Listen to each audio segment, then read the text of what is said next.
परमेश्वर का धन्यवाद करता हूँ फिर से ये खुदावंद की दया में मैं और आप स्वस्थ हैं। हालेलुया। गुज़र दिनों पर मेरे प्रियो हमारे बीच में विक्की है, उनकी तबीयत खराब रही है, लेकिन तो भी परमेश्वर ने प्रार्थनाओं को उत्तर दिया, परमेश्वर ने प्रार्थनाओं को सुना और खुदा ने उनको बेहतर किया। मैं परमेश्वर का धन्यवाद करता हूँ इस बात के लिए। आइए परमेश्वर के वचन में चलेंगे। मेरे प्रियो, क्या हो अगर किसी मॉल में आपको ये एक कहना चाहिए एक एडवर्टाइजमेंट मिले और उसमें ऐसा कहा गया हो 100 रुपए दीजिए और 1000 रुपए की शॉपिंग कीजिए, कितने लोग जाना चाहेंगे? अरे क्या बात है, एक भी नहीं आएगा। अरे अच्छा सुनिए, या ऐसा कहें, ऐसा लिखा हुआ हो कि आप आए 200 रुपए की पर्ची कटाएं और 10,000 रुपए का सामान ले जाएं।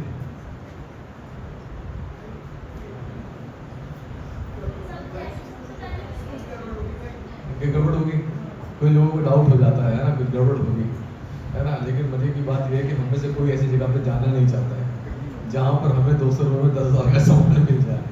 हालेलुया। ले अगर सब कुछ जेन्युइन हो तो चल देंगे। हालेलुया। Praise the Lord. मेरे प्रियो, याद रखिए कि मैं और आप केवल उन्हीं चीजों के पीछे दौड़ने की कोशिश करते हैं जिनको मैं और आप फिजिकल आंखों से देख सकते हैं। जो हमें दिखाई देता है हम उसको प्राप्त करने की कोशिश करते हैं, जो हमें दिखाई देता है हम उसी को केवल देखते हैं, और जो हमें दिखाई नहीं देता है हम उसकी कोई चिंता या उसकी कोई वैल्यू नहीं करते हैं। लेकिन याद रखिए, जैसे नदी में जाने से मैं और आप नदी के ठंडे पानी का स्पर्श अपने देह पर कर पाते हैं और धूप में आने पर सूरज की गर्मी को एहसास कर पाते हैं, ऐसे ही मेरे प्रियो मैं और आप आशीषें, मेरे प्रियो दुनिया के अंदर मैं और आप आशीषों को तभी प्राप्त कर पाते हैं जब हम किसी परमेश्वर के द्वारा आशीषित व्यक्ति के संपर्क में आते हैं। हालेलुया। जैसे मेरे प्रियो पानी ऊंचाई से नीचाई की ओर गिरता है, ऐसे ही मेरे प्रियो आशीषें जो हैं वो ऊपर से नीचे की ओर आती हैं। और अगर ऊपर के लोग श्रापित हैं तो याद रखिएगा कि नीचे भी क्या होगा, नीचे के लोग भी जो है उसी श्राप की अधीनता में आते चले जाएंगे। मैं परमेश्वर का धन्यवाद करता हूं जब मैं परमेश्वर के वचन को देखता हूं कि मेरे प्रियो अब्राहम जो है एक बड़ा आशीषित व्यक्ति है। अब्राहम को परमेश्वर ने कॉल दी है, अब्राहम के नाम को परमेश्वर ने बदल दिया, अब्राहम से अब्राहम कर दिया। अब्राहम का मतलब होता है उन्नत पिता, लेकिन अब्राहम का मतलब होता है बहुतों का पिता। और परमेश्वर ने अब्राहम को एक बड़ी ब्लेसिंग के लिए सेपरेट किया। उसने अब्राहम से कहा, अब्राहम तू मेरी उपस्थिति में चल, तू सिद्ध हो जा। अब्राहम मैं तुझे जो है ऐसे देश में ले जाऊंगा जहां पर दाख और मधु बहते हैं, मैं तेरी संतानों के साथ इस प्रतिज्ञा को पूरा करूंगा। अब्राहम तू मेरी ओर देख, अब्राहम तू मेरे कहने पर चल, अब्राहम तुम इन लोगों में से निकलो और जो देश में तुझे दिखाता हूं उस देश में चलने के लिए तू क्या कर तैयारी कर। और मैं एक बड़े अच्छे राइटर हैं, उन्होंने बड़ा अच्छा वर्णन किया अब्राहम का। उन्होंने कहा अब्राहम अपने पिता के बिजनेस के अंदर मशगूल था, वो मेहनत करता था और उसके पिता का नाम था तेरा। और तेरा जो है मेरे प्रिय उसका बिजनेस था, वो मूर्तियां बना बना कर सेल करते थे। और उस राइटर ने अपनी किताब के अंदर लिखा कि अब्राहम जब दोपहर में थका हुआ था और अब्राहम जब अपने बगीचे में था तब उसके कानों में एक आवाज आई, अब्राहम अब्राहम। और अब्राहम ने इधर उधर देखा, उन्होंने उसे देख करके कहा कोई भी नहीं है। और फिर वो उस थकान को मिटाने के लिए वो फिर जो है उस बगीचे में लेट गया। और उसके बाद उसको फिर से आवाज आती है, अब्राहम अब्राहम। और वो पूछता है तू कौन है? उसने कहा मैं परमेश्वर यहोवा हूं। तो अब्राहम एक काम कर, तू अपने पिता के घराने को छोड़, अपने कुटुंब को छोड़, उस दिशा में, उस देश में जिसको मैं तुझे दूंगा, तू क्या कर, तू मेरे पीछे चल, मेरी आवाज को सुनकर चल। और अब्राहम क्या करता है, उसको फिर इग्नोर कर देता है। मैं और आप भी शायद कई बार अब्राहम की तरह परमेश्वर की आवाज को सुन करके भी क्या करते हैं, हम इग्नोर करते चले जाते हैं। खुदा कहता नहीं ये नहीं करना, हम कहते हैं नहीं, हम अपने मन की करना चाहते हैं। खुदा कहता नहीं मेरे बेटे ये अच्छी बात नहीं है, लेकिन फिर भी क्या होता है, क्योंकि खुदा दिखाई नहीं देता है और जो हम कर रहे होते हैं वो हमें दिखाई देता है। इसलिए मैंने कहा हम फिजिकल चीजों के पीछे दौड़ते हैं और हम ना दिखाई देने वाली आशीषों को खो देते हैं। लेकिन तीसरी बार जब अब्राहम से परमेश्वर बात करता है, तब अब्राहम अपने मन में यह निश्चय करता है कि हाँ, मुझे अब निकलना है। और अब्राहम निकलता है, और अब्राहम जब निकलता है तो अब्राहम के साथ उसकी पत्नी सारा और उसके साथ उसका भतीजा लूत भी चलता है। और मेरे प्रिय, तब एक समय ऐसा आता है, बाइबल बताती 13 अध्याय के अंदर वहां लिखा है, तब अब्राहम अपनी पत्नी और अपनी सारी संपत्ति लूत को भी संग लिए हुए मिस्र को छोड़कर कनान के देश में आया। सुनिए, और बाइबल कहती है अब्राहम भेड़ बकरी गाय बैल और सोने रुपए का बड़ा धनी था। हालेलुया। खुदा ने अब्राहम को एक धनवान व्यक्ति बना दिया था। खुदा ने अब्राहम को एक आशीषित व्यक्ति बना दिया था। और मेरे प्रियो, अब्राहम से आशीषें बह रही थी, और अब्राहम से बहने वाली आशीषों की उस कवरिंग के अंदर लूत भी था मेरे प्रियो, क्योंकि लूत अब्राहम के साथ साथ चल रहा था। उसने अपने अब्राहम के पीछे चलने के लिए वचनबद्धता कर ली थी, नहीं मैं चलूंगा तेरे साथ। और इसलिए जो आशीषें अब्राहम को मिल रही थी, वही आशीषें जो हैं वो लूत को भी प्राप्त हो रही थी। बाइबल बता रही है परमेश्वर ने अब्राहम को धनवान बना दिया, सोने और रुपए से धनवान कर दिया। उसकी भेड़ बकरी गाय बैल, परमेश्वर ने सब कुछ को बढ़ा दिया।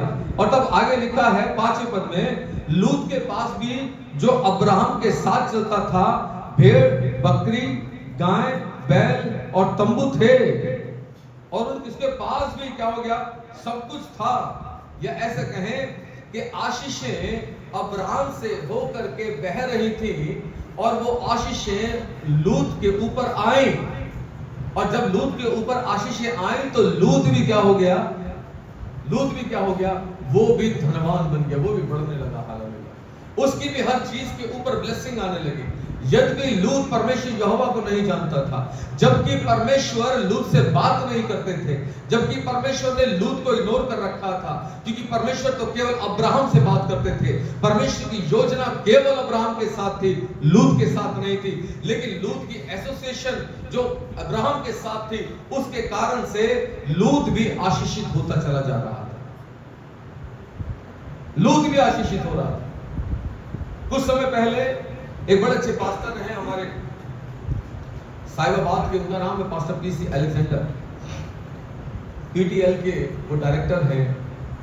और उन्होंने प्रचार करते हुए ये बताया कि किस रीति से हमें एक आत्मिक अगुवे या हमें एक आत्मिक सलाहकार की जरूरत पड़ती है। कोई ये ना समझे अरे बस मैं बहुत बढ़ गया, अब मुझे किसी की जरूरत नहीं। नो, मैं कहूंगा आपको जरूरत है, और आपको जरूरत पड़ेगी।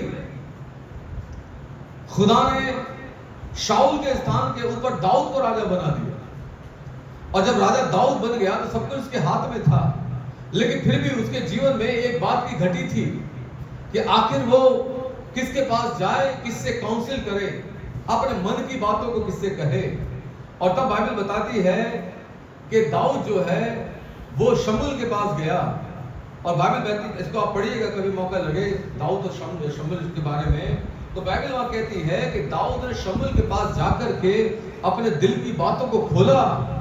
उसने कहा मुझे गाइड कीजिए, मुझे अगुवाई कीजिए, शाऊल मेरी जान का दुश्मन है, वो मुझे ढूंढते ढूंढते यहाँ आएगा, और मैंने तो कोई अपराध नहीं करा है।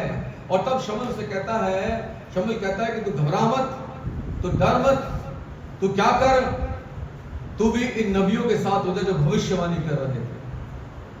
और दाऊद जो है उन नबियों के साथ मिल जाता है और वो भी भविष्यवाणी करने लगता है। और तब बाइबल कहती है, फिर एक कहावत दाऊद के विषय में चलती है कि दाऊद भी नबियों में का है, अर्थात दाऊद भी क्या है, भविष्यवाणियों को करता है। ऐसे ही जब मेरे और आपके पास एक आत्मिक सलाहकार, एक आत्मिक अगुवा हो, तो मैं और आप आशीषित हो जाते हैं। याद रखिएगा, वो हमें हमारे जीवन के कठिन हालातों में हमें निर्देशित करते हैं, परमेश्वर के वचन और आत्मा से हमारी अगुवाई करते हैं। लूत कुछ जानता नहीं था, लूत को तो इतना पता था मुझे मेरे मामा के पीछे चलना है, मुझे अब्राहम के पीछे चलना है, उसका परमेश्वर से कोई लेना देना नहीं था। लेकिन तो भी अब्राहम को मिलने वाली आशीषों के अंदर लूत जो है सहभागी हो गया था। हालेलुया। अब्राहम के उस अभिषेक ने ना केवल लूत को कवर किया था, अब्राहम की उस आशीष ने ना केवल लूत को कवर किया था, बल्कि अब्राहम के तमाम उन नौकरों, दास दासियों, गायों, बैलों, भेड़ों, बकरियों और मेरे प्रिय लूत के तमाम पशुओं को क्या कर रखा था? कवर कर रखा था। इसका परिणाम क्या हो रहा था? वो सारे मल्टीप्लाई हो रहे थे, सारे के सारे मल्टीप्लाई हो रहे थे। और मेरे प्रियो, एक समय आता है, क्योंकि बाइबल कहती है हर बात का एक समय है, और एक समय आता है जब उनको अलग होना पड़ता है। इस 13 अध्याय के अंदर ही जो 7 पद से पढ़ते हैं, जरा मेहरबानी से पढ़िएगा, आप में से कोई भी पढ़िएगा। हाँ।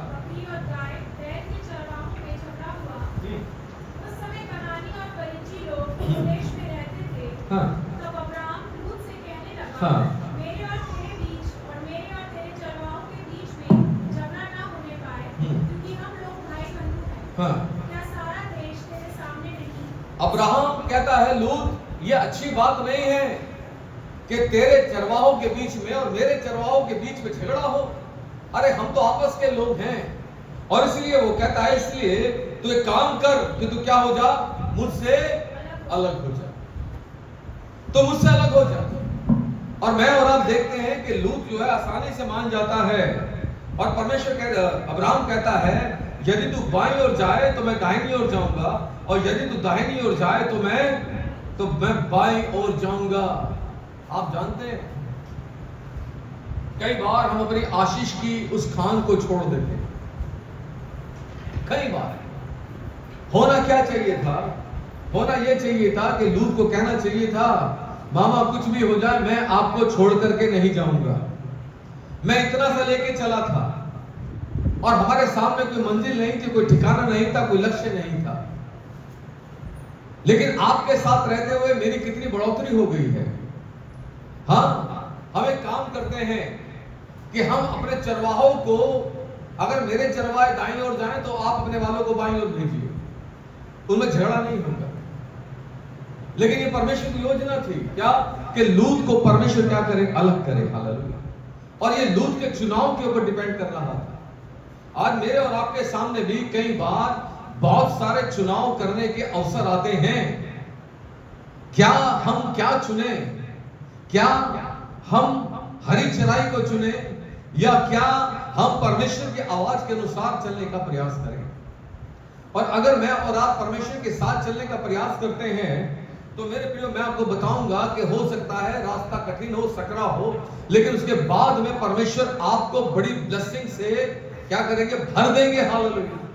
बाइबल कहती है जब चुनाव का वक्त आया, तब मेरे प्रियो बाइबल कहती है 10वें पद में लिखा, तब लूत ने आंखें उठाकर यरदन के पास वाली सारी तराई को देखा, वो सब सींची हुई है। मैंने कहा, मैं और आप केवल फिजिकल चीजों को देख करके ही उनकी इच्छा करना जानते हैं।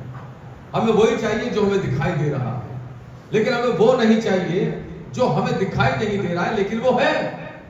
सुनिए, अब्राहम ने केवल प्रतिज्ञा को सुना था जो परमेश्वर ने उससे की थी। अब्राहम, मैं तुझसे एक बड़ी जाति बनाऊंगा। अब्राहम, मैं तेरे वंश को बालू के किनकों के समान कर दूंगा। अब्राहम, मैं तुझे आशीष का मूल ठहराऊंगा। अब्राहम, मैं तुझे बहुतों का पिता बनाऊंगा। अब्राहम, तेरे द्वारा पृथ्वी के सारे कुल और सारी जातियां आशीषित हो जाएंगी। लेकिन अभी वर्तमान में अब्राहम के सामने सब कुछ धुंधला है, कुछ दिखाई नहीं दे रहा है, ऐसा कुछ नहीं हो रहा, लेकिन तो भी परमेश्वर की उपस्थिति अब्राहम के जीवन पर है। जानते क्यों? क्योंकि अब्राहम ने परमेश्वर की आवाज को सुना है, और उस आवाज के साथ अब्राहम ने प्रतिक्रिया दी है। उसने कहा, प्रभु आप मुझे बुला रहे हो तो मैं चलूंगा। हालेलुया। लूत को परमेश्वर ने नहीं बुलाया, लेकिन लूत अब्राहम के साथ में है। उसने अब्राहम के साथ चलने का निर्णय मेरे प्रियो कैसे लिया ये मुझे नहीं पता। हो सकता है वो अब्राहम से बहुत प्यार करता हो, और इसलिए उसने कहा, मामा जहां आप चलोगे मैं चलूंगा। उसका परिणाम क्या है? वो ब्लेस होता है, वो आशीष पाता है। और जब अलग होने की बात आती है तो अब्राहम अपने आत्मिक दृष्टि से या अपनी आत्मिक आंखों से परमेश्वर के उन वायदों और उन प्रतिज्ञाओं को देख रहा है जो भी फिलहाल दिखाई नहीं दे रहे। लेकिन लूत, जिसके जीवन पर परमेश्वर का कोई आत्मिक अनुभव नहीं जुड़ा हुआ है, वो अपनी निगाहों को उठा करके उस हरी तराई को देखता है। एक तरफ निर्णय है दुनियावी चीजों का, एक तरफ निर्णय है ना दिखाई देने वाली चीजों का। और तब बाइबल हमें बताती है, लिखा है उसने उस सारी तराई को देखा और वो सब सींची हुई है। तब तक यहोवा ने सदोम और अमोरा को नष्ट नहीं किया था। लिखा है तब वो सोअर के मार्ग तक वो तराई यहोवा की वाटिका और मिस्र देश के समान उपजाऊ थी। हालेलुया।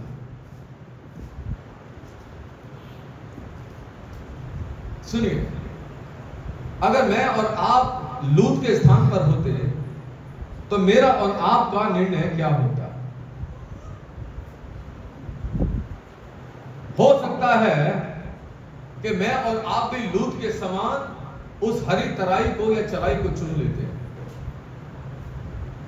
और यह भी हो सकता है कि अगर हमारे जीवन के ऊपर थोड़ा सा इस बात का एहसास होता कि हम कहां थे और आज अब्राहम के साथ चलते चलते हम कहां आ गए हैं, तब हम अब्राहम को शायद छोड़ते नहीं। हम कहते नहीं, मुझे भेड़ गाय बैल बकरी कुछ नहीं चाहिए, मुझे तो केवल तू चाहिए। हालेलुया। एक आत्मिक अगुवा अपने लोगों के लिए एक बड़ी ब्लेसिंग का कारण बन सकता है। और वहीं एक ऐसा अगुवा जिसके जीवन पर कोई आत्मिक अनुभव या आत्मिक समझ नहीं है, वो अपने लोगों की चरवाही परमेश्वर की आत्मा की अगुवाई से फिर कर नहीं सकता है। बाइबल कहती है, इसलिए लूत ने अपने लिए यरदन की सारी तराई को चुन के, लूत उस सारी तराई को चुन के पूरब की ओर चला गया और वो एक दूसरे से अलग हो गए। अब्राहम कनान देश में रह गए। कहां चला गया? कनान देश। एक ऐसा देश जहां पर मेरे प्रियो वो उपजाऊ नहीं था। एक ऐसा देश जहां अब अभी सब कुछ जो है वो सब कुछ तहस नहस था। अब्राहम के पास केवल परमेश्वर के वचन की प्रतिज्ञाएं थी, वो वायदे थे जो परमेश्वर ने उससे किए थे। लेकिन लूत के पास अब उपजाऊ जमीन थी। और तब बाइबल हमें आगे बताती है, जब हम आगे चलते हैं मेरे प्रियो, कि लूत और अब्राहम के विश्वास में एक बड़ा अंतर था। और वो अंतर ये था मेरे प्रियो के अब्राहम परमेश्वर के ऊपर पूरी तरीके से डिपेंड था। उसका भरोसा उसके परमेश्वर के ऊपर था। और लूत का भरोसा जो था वो केवल अपनी बुद्धि और अपने समझ के ऊपर था। उसने चुनाव किया था। और ये मानवीय व्यवहार है जो मैंने आपसे बार बार कहा कि हम वही चुनते हैं जो हमें दिखाई देता है, लेकिन हम वो नहीं चुनते जो हमें दिखाई नहीं देता है। जबकि बाइबल ये कहती है कि मनुष्य केवल रोटी से जीवित नहीं रहता, बल्कि हर एक उस वचन से जो परमेश्वर की ओर से आता है क्या होता है? जीवित रहता है। रोटी हमें दिखाई देती है, लेकिन परमेश्वर का वचन क्या होता है? ऐसा कहें, अगर रोटी हमारी शारीरिक भूख को खत्म करती है या बुझा सकती है, तो परमेश्वर का वचन हमारे हृदय की आंतरिक प्यास को बुझाता है। हालेलुया। हमारी आत्मा की प्यास को बुझाता है। अब्राहम परमेश्वर के वादे के ऊपर भरोसा करके उस देश की ओर प्रस्थान करता है जो दिखाई नहीं दे रहा। हालेलुया। उसका भरोसा उसके परमेश्वर की प्रतिज्ञाओं के ऊपर है। बाइबल कहती है शारीरिक मनुष्य जो है वो शरीर की बातों के ऊपर मन लगाते हैं, लेकिन आत्मिक जन जो है वो आत्मिक बातों के ऊपर क्या लगाते हैं? मन लगाते हैं। हालेलुया। अब्राहम ने अपने मन को परमेश्वर की आत्मा की उन बातों के ऊपर लगा दिया जिसकी प्रतिज्ञा परमेश्वर ने अब्राहम से की थी। अगर मेरे साथ निकालेंगे रोमियो की पत्री, जल्दी से आ जाइएगा, जल्दी, ताकि मैं सही समय से समाप्त करूं। रोमियो की पत्री, द बुक ऑफ रोमन्स, उसका 8 अध्याय है। जल्दी से, हाँ, प्रेरितों का काम के बाद है रोमियो की पत्री,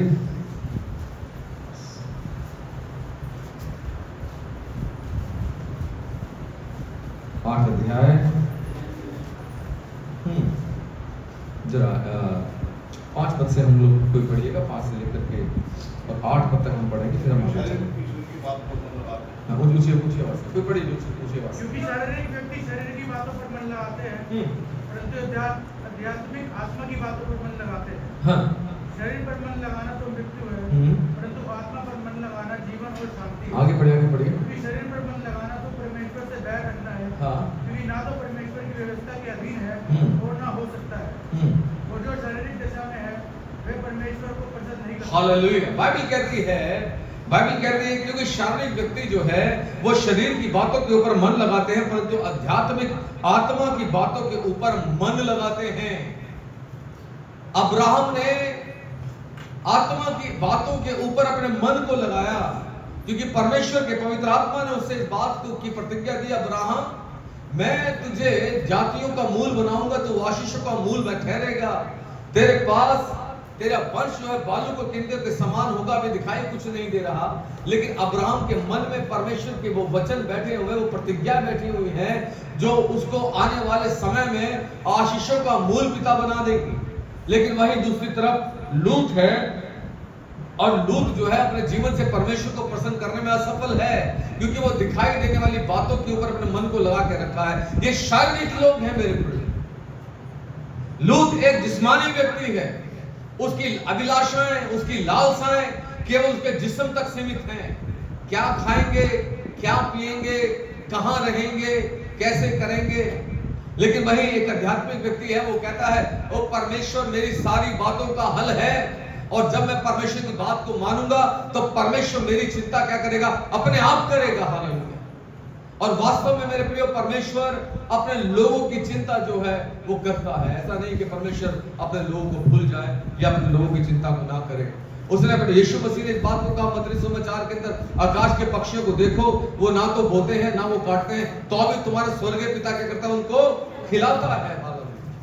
तुम चिंता करके ये मत कहना हम क्या खाएंगे, क्या पिएंगे या कहां रहेंगे। हालेलुया। अब्राहम ने इन सारी बातों की चिंता नहीं की, उसके मन में तो केवल परमेश्वर की प्रतिज्ञाएं थी, और वो जानता था कि अगर मैं इस समय इस निर्जन स्थल के ऊपर जा रहा हूं, इस मार्ग में हूं जहां पर कुछ मुझे दिखाई नहीं दे रहा, लेकिन इस मार्ग के अंत में मेरे लिए वो आशीष परमेश्वर ने रखी है, जिसका वायदा परमेश्वर ने मेरे साथ किया हुआ है। हालेलुया। बाइबल लिखा है शरीर पर मन लगाना तो मृत्यु, पर आत्मा पर मन लगाना जीवन और शांति है। इसलिए उस बंजर के अंदर, उस बंजर भूमि में भी अब्राहम के मन में बड़ी शांति थी। हालेलुया। जानते क्यों? क्योंकि उसने परमेश्वर की बातों के ऊपर मन लगाया था।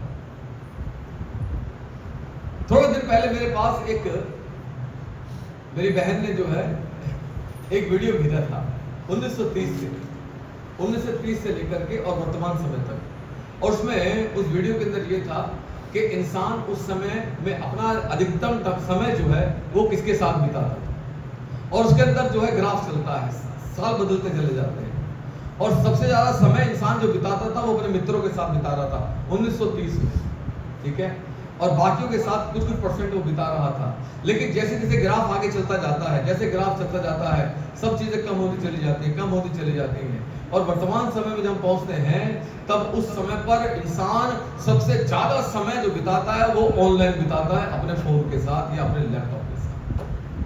बाकी सब लोगों के साथ उनका समय बिताना जो है वो मार्जिन लाइन पर आगे खड़ा हो गया है, मार्जिन लाइन के ऊपर।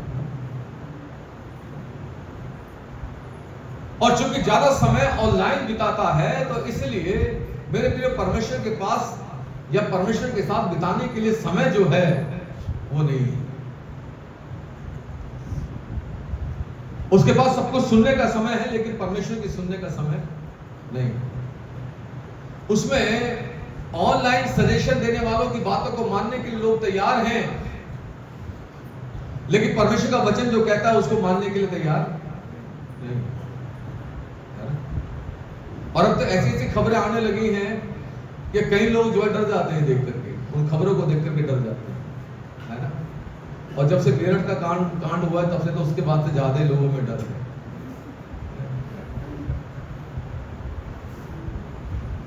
सुनो, हालेलुया।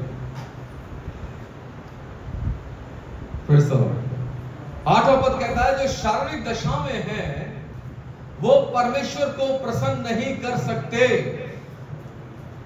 जब तक अब्राहम ने परमेश्वर की आवाज को नहीं सुना था, वो शारीरिक दशा में था। वो अपने पिता के कारोबार को देखता था, अपने पिता के बिजनेस को देख रहा था, वो अपनी जिम्मेदारी को सोच रहा था। अरे मुझे विरासत में बना बनाया बिजनेस मिल रहा, अरे मेरे पास सब कुछ है, मेरे इस ऊर देश के अंदर कोई और नहीं है जो मेरे पिता से ज्यादा अच्छी मूर्तियों को बना सके। लेकिन जैसे ही उसने परमेश्वर की आवाज को सुना, और परमेश्वर की आवाज को सुनने के बाद उसने अपने पिता, उसके स्थान को, उसके बिजनेस को छोड़ा और वो परमेश्वर की आवाज के साथ चलना शुरू हुआ। उसने सबसे पहला काम जो किया मेरे प्रिय, वो ये किया कि उसने अपने परमेश्वर को प्रसन्न किया। हालेलुया। याद रखिएगा, सारे लोग परमेश्वर को पसंद नहीं कर सकते, लेकिन मैं यूं भी नहीं कहूंगा कि वो करना नहीं चाहते। हर एक व्यक्ति के अंदर क्वालिटी है, अगर वो परमेश्वर को पसंद करना चाहता है तो परमेश्वर की बात को सुने और फिर परमेश्वर की उस बात को सुन करके उसके अनुसार अपने जीवन पर एक्ट करे। परमेश्वर की आवाज को सुन करके उसकी आज्ञा के ऊपर इंप्लीमेंट करे। और अगर वो इंप्लीमेंट करेगा तो बाइबल कहती है वो शारीरिक मनुष्य से निकलकर वो एक आत्मिक मनुष्य में तब्दील हो जाएगा। और जैसे ही वो एक आत्मिक व्यक्ति बनेगा तो बाइबल कहती है परमेश्वर उससे प्रसन्न होते चले जाएंगे। हालेलुया। क्योंकि वो आध्यात्मिक है। आध्यात्मिक होने का मतलब है आत्मा की बातों के ऊपर मन को लगाना। और अगर हम आत्मा की बातों पर मन लगाएं तो मैं कहूंगा कि मेरे प्रियो, परमेश्वर ना केवल मुझसे आपसे प्रसन्न होंगे बल्कि मुझे और आपको अपने वचन में की गई प्रतिज्ञा के आधार के ऊपर में ब्लेस कर देंगे। हालेलुया। क्या यहां पर कोई ऐसा है जो ये कहे कि मुझे परमेश्वर ने आशीषित नहीं किया? नोबडी। लेकिन इस बात को हमें रोज अपने आप को स्मरण कराना चाहिए। हमें कहना चाहिए मैं आशीषित हूं। हालेलुया। अपने दिल पे हाथ रखिए, कहिए मैं आशीषित हूं, मैं आशीषित हूं, मैं आशीषित हूं। हालेलुया। मैं इसलिए आशीषित हूं क्योंकि मैंने और आपने परमेश्वर के वचन के ऊपर मन लगाने के लिए एक निर्णय लिया है। हालेलुया। अब्राहम ने एक निर्णय लिया मेरे प्रियो। उसने उन बातों के ऊपर मन लगाया जो भी दिखाई नहीं देती हैं। और बाइबल कहती है कि हमारा विश्वास क्या है, उसकी परिभाषा क्या है। इब्रानियों 11:1 कहता है, वहां लिखा हुआ है कि विश्वास आशा की गई वस्तु का निश्चय और अंधे की वस्तु का प्रमाण है। अगर इस आधार पर देखें तो शायद अब्राहम मन में ये कहता होगा, लूत तूने जो चुनना था चुन लिया, जो तुझे दुनिया में जो बड़ा अच्छा भाग लग रहा था तूने वो ले लिया, तूने हरी चराई ले ली, तूने एक अच्छी जगह को देख लिया, लेकिन मैंने अपने मन को परमेश्वर के वचन और प्रतिज्ञा के ऊपर पर रखा है और निश्चय ही परमेश्वर मुझे जो है वो ना दिखाई देने वाली वस्तु की आशीष दे रहा है। लूत इसको तो भी देख नहीं पा रहा है, लेकिन मैं देख पा रहा हूं कि आने वाले समय में परमेश्वर मुझे तुझसे कई गुना अधिक आशीषित करेगा। हालेलुया। खुदा हमें कई गुना आशीषित करने के लिए मेरे प्रिय उत्सुक हैं। और बाइबल कहती है कि वो हमें बड़ी प्रसन्नता के साथ क्या करते हैं? ब्लेस करते हैं। यिर्मयाह की किताब कहती है कि उसने कहा मैं उनके साथ बड़ी प्रसन्नता से एक वाचा को बांधूंगा कि मैं उनका भला करना नहीं छोड़ूंगा, बल्कि मैं बड़ी प्रसन्नता से उनका भला करता रहूंगा। जानते क्यों? क्योंकि उन्होंने मेरे वचन के ऊपर इंप्लीमेंट किया है, उन्होंने मेरी आज्ञा को टाला नहीं है। हालेलुया। और वे लोग जो आज्ञा को टाल देते हैं मेरे प्रियो, वो अपने आप को आशीषों से दूर करते हैं। एक बात मैं कहना चाहता हूं, सुनिए। अगर मैं और आप अपने जीवन पर परमेश्वर से ज्यादा किसी और व्यक्ति को अहमियत देते हैं या उससे ज्यादा प्राथमिकता देते हैं तो परमेश्वर उस व्यक्ति को, उस बात को आपके जीवन से हटा डालेगा। हालेलुया। जानते हैं क्यों? जानते हैं क्यों? क्योंकि परमेश्वर की ये योजना है कि मेरे और आपके जीवन में वो ही सर्वोच्चता के ऊपर रहे। हालेलुया। आमीन। आशीष पाने का तरीका है, आशीष पाने की कुंजी है। जैसे अब्राहम ने अपने परमेश्वर के वचन और उसकी आज्ञा को अपने जीवन पर सर्वोच्चता पे रखा है, ऐसे ही मैं और आप भी आशीषों के मामले में, आराधना के मामले में, आज्ञाकारिता के मामले में अपने परमेश्वर की आवाज को, उसके वचन को मैं और आप भी सर्वोच्चता के ऊपर रखें। हालेलुया। बाइबल कहती है कि यीशु मसीह के शब्द है, उसने कहा मनुष्य केवल रोटी से जीवित नहीं रहेगा, बल्कि हर एक उस वचन से जो परमेश्वर के मुख से निकलता है वो जीवित रहता है। हालेलुया। Praise the Lord. क्योंकि परमेश्वर का वचन मेरी और आपकी आत्मिक रोटी है। हालेलुया। आमीन। इसलिए मैंने कहा कि हमें हमारे जीवन के ऊपर परमेश्वर के आत्मा की अगुवाई की जरूरत है।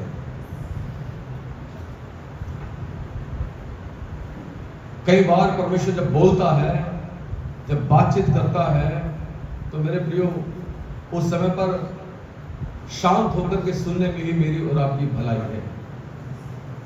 मेरे और आपके पास में कोई राइट नहीं है उसके सामने क्वेश्चन मार्क लगाने का या उससे कुछ सवाल करने का। यीशु मसीह जब क्रूस के ऊपर था, उसने भी अपने पिता के सामने कोई क्वेश्चन मार्क नहीं लगाया, उसने कोई सवाल खड़ा करना नहीं किया। तो फिर मैं और आप कैसे परमेश्वर के सामने कोई सवाल खड़ा कर सकते हैं? नेवर। लेकिन जब परमेश्वर बोले तो अटेंटिव हो जाइए, जब परमेश्वर बात करे तो सुन लीजिए, क्योंकि खुदावंद की आवाज को अगर हम सुनेंगे तो मेरे प्रियो खुदा फिर हमसे बातचीत करना शुरू करेगा। हालेलुया। शमूएल ने खुदा की आवाज को सुना लेकिन पहचानता नहीं था, लेकिन जब एली ने कहा जब आवाज आए तो ऐसे कहना, और उसके कहने से उसने कहा, तब वो परमेश्वर की आवाज को और बेहतर क्लियर तरीके से सुन पाया। फरमा तेरा बंदा सुनता है। एक आध्यात्मिक अगुवा अपने लोगों को इंस्पायर करता है कि वो परमेश्वर की आवाज को सुने। जानते हैं, मैं और आप गुनगुने मसीह ना बने।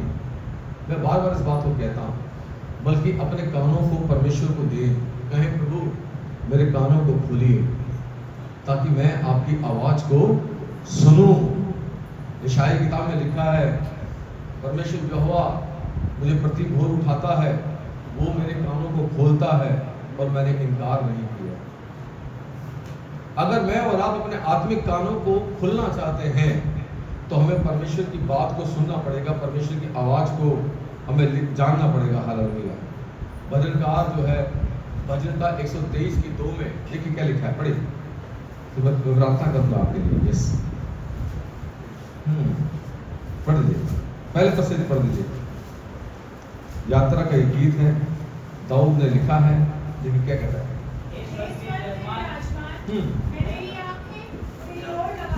हाँ, हे स्वर्ग में विराजमान, मैं अपनी आंखों को तेरी ओर लगाता हूँ। आगे बढ़िए।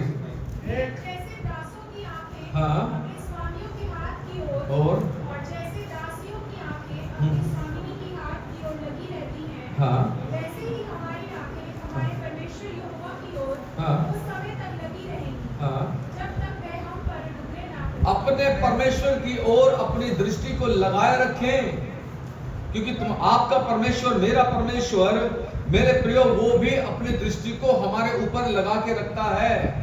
जानते हैं, बाइबल कहती है कि उसकी दृष्टि हमारे ऊपर लगी रहती है और 24/7 वो हमें स्कैन करता है, वो हमें जांचता है कि कब मेरा बेटा या मेरी बेटी जो है अपनी निगाहों को मेरी ओर लगाएगी। अरे मैं बड़ी लालसा से, बड़े प्रेम से इसकी ओर देखता हूं, लेकिन ये मेरा ध्यान नहीं करता है, ये मेरी ओर नहीं देखता है, ये मेरी ओर नहीं देखती है। लेकिन दाऊद कहता है, राजा होने के बाद भी दाऊद कहता है, मेरे परमेश्वर, मैं दासों के समान अपनी आंखों को तेरी ओर लगाए रखूंगा। कहता है कैसे लगाऊंगा? जैसे दासियों की आंखें अपनी स्वामिनी की ओर होती हैं, कुछ लालसा, कुछ पाने की लालसा करते हुए, या अपने स्वामिनी से कुछ आज्ञा को प्राप्त करते हुए, और वो चाहती है कि अपने स्वामिनी के लिए सब कुछ करे। ऐसे ही मेरे परमेश्वर, हमारी निगाहें भी तेरी ओर लगी हुई हैं उस समय तक जब तक तू हम पर अनुग्रह नहीं करेगा। हमें हरी चराई नहीं चाहिए, परमेश्वर हमें तो विश्वास कि तेरे वचन में की गई उन प्रतिज्ञाओं की पूर्ति हमारे जीवन में चाहिए जिसको तूने हमारे लिए रखा हुआ है। हालेलुया। क्योंकि ये दुनिया तो एक दिन समाप्त हो जाएगी, ये डेरा सरी का घर एक दिन समाप्त हो जाएगा। हालेलुया। और तब जब हमें वो भवन मिलेगा, जैसा कि वो जिस्म मिलेगा जो नाश नहीं होगा, मेरे प्रिय क्या फायदा है अगर मैं और आप सारी दुनिया को प्राप्त करें और फिर अपने प्राणों की हानि उठाएं, तो हमें क्या लाभ होगा। दिखाई देने वाली नहीं परंतु अदिखाई देने वाली चीजों के ऊपर अपने भरोसे को बनाए रखें। लूत ने हरी चराई को चुन लिया, लेकिन मेरे प्रिय थोड़े समय में ही क्या हो गया, वो हरी चराई जो है वो एक श्रापित स्थान में बदल गई। हालेलुया। हो सकता है कि आज आप अपनी इच्छाओं को पूरा कर रहे हो जो परमेश्वर के वचन से अपोजिट हो, और आप जो है उस थोड़े से आनंद को देख रहे हो, लेकिन उसके बाद आने वाला भारी श्राप आपके जीवन को कहां पे लाके खड़ा कर देगा आपको अंदाजा नहीं है। इसलिए चुनाव कर लें, क्या हम परमेश्वर की आज्ञाओं को माने, क्या हम परमेश्वर के साथ चलें, या हम अपने आप को दुनियादारी के अनुसार चलाएं। ये मेरा और आपका चुनाव है, याद रखिएगा। क्या या तो हम अब्राहम के पीछे चलने की कोशिश करें, या फिर हमारा चुनाव है हम लूत के समान चलें। ठीक है, लूत का जीवन श्रापित हुआ, लूत के बच्चे श्रापित हुए, यहां तक कि उसकी बेटी से संतान उत्पन्न हुई, वो भी श्रापित जाति बन गई, मोआबी।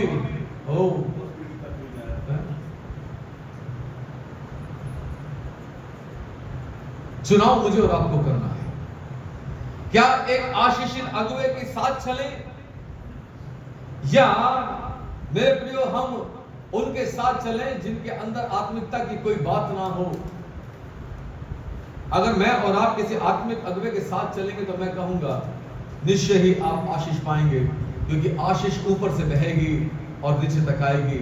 ये उस अभिषेक के समान है जो हारून के सर के ऊपर डाला गया और उसकी दाढ़ी से बहता हुआ उसके बागे की छोर तक आ पहुंचा। हालेलुया। और तब बाइबल कहती है वहीं तो परमेश्वर यहोवा ने जीवन की आशीष को रखा हुआ है। चुनाव मुझे और आपको करना है कि मैं और आप क्या आशीषों की उस चादर से ढके रहें जो एक आशीषित अगुवे से आती है, या मैं और आप इस दुनिया के अंदर चले जाएं जहां हमारी आत्मिकता भी छीन ली जाए और मैं और आप उस सामरी स्त्री के समान बीच रास्ते में ही अपना सब कुछ लुटा बैठे और हम दर्द और पीड़ा से कराते रहे। चुनाव हमारे हाथ में है। सो गॉड ब्लेस यू। खुदा आप सबों को बहुतायत के साथ आशीष दे। आइए हम अपनी आंखों को बंद करेंगे। धन्यवाद मुझे आसमान और जमीन के मालिक हमारे प्यारे परमेश्वर, प्रभु यीशु मसीह नासरी के बड़े ही सामर्थ्य नाम में हम आपके पास में आते हैं।